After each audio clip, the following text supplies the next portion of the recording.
Ah, what's up, guys?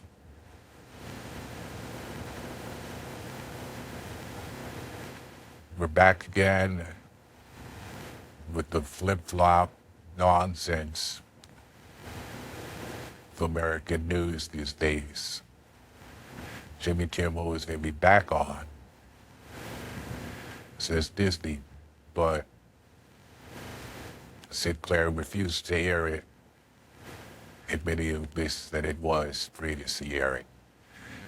So I was relieved to hear that the public response led to some sort of retraction of their decision. But I'm concerned that this doesn't change much. He'll be back on, but still will be significantly affected and muted when it comes to certain topics. He's obviously not going to be able to freely express the views he might have had this not happened.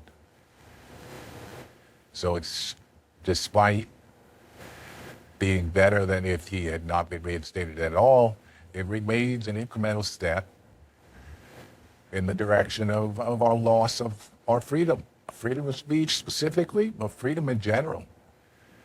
They're not playing games anymore, man. It's anyone who's paying attention at this point can tell we're on the real slide. This is the real thing. It's an authoritarian power grab. This stuff has happened many times before. We thought it couldn't happen.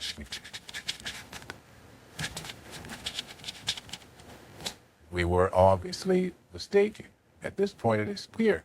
I hope that the populace stands up in some new type of way and leads to some sort of extra resistance. I mean, the Jimmy Kimmel thing alone is a good instance where they thought that crossing Donald Trump would be the worst action they could take. Within a few days, the public backlash was such that it was clear it was going to be worse, at least potentially, if they crossed the public. That dynamic can act as a bulwark against this. We can regain some of our collective power by leveraging, just financially, these corporations into action. They're bowing down out of financial incentive. This administration is not concerned with exercising their power in ways that is very obviously picking winners. Much like Russia, they can pick who makes it and who is effectively destroyed without needing to throw them in prison or anything like that. They just aggressively de-incentivize the entity's growth. That process may not even be technically legal in some cases. They can do it in such a way that the direct link can't be detected, at least from the outside, even if it's obviously what's going on behind closed doors.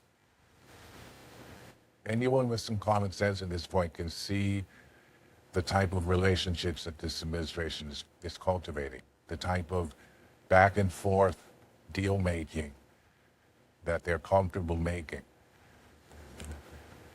So all that operates on the presupposition that the administration carries the most leverage and therefore can most incentivize or not. But the reality is, the rest of us, the actual mass of the population, we really do vote with our spending. We vote with our money. We actually combined have far more leverage. We don't literally have to beat the administration in some physically violent way to prevent this from taking over.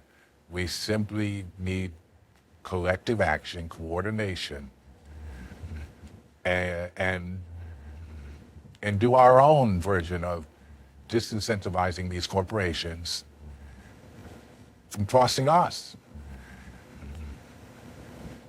Trump talks a big game, and he's an old man. He's sick, and he'll die. The moment he's gone, it's going to be a big power vacuum. We've got to coordinate and fill this space as aggressively as we possibly can. Let the corporations know the American public does not bow to a dictator. It's important for the future generations here. Even if you think you don't care, your children's children will live under the weight of this. Their entire future stunted by the inability to actually have freedom. The type of freedom that America was supposed to be entirely about. This thing where we got a centralized guy at the top, he got all the will, he can exercise his will on anyone, nearly ultimate. It's absurd. It's completely anti-American.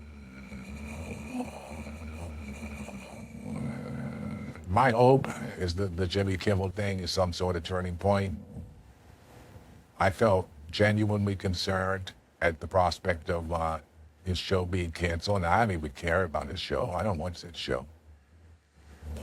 It's the principle of this sort of naked power leverage application onto a private entity, leading to the silencing of a political opponent speaker. You know, the right look to say, oh no, there was no pressure. His ratings were poor, and they just decided to do this themselves. They're not hiding this shit. They're not hiding this. We saw the podcast this guy's on, Carr. We saw the tweets from Trump. He's not hiding this. They're flaunting the fact that they have this power, and they can nakedly apply it, and there's nothing that any of us can do. The reversal by Disney is at least a glimmer of hope in this. That we can exercise our collective, combined will and still have influence, still direct the will of these corporations by financial incentive alone. It doesn't matter. They don't need to be believers. None of us need to be believers in anything. We express our political will collectively through financial incentive. I recently heard this general idea, and it's so clearly the key to it.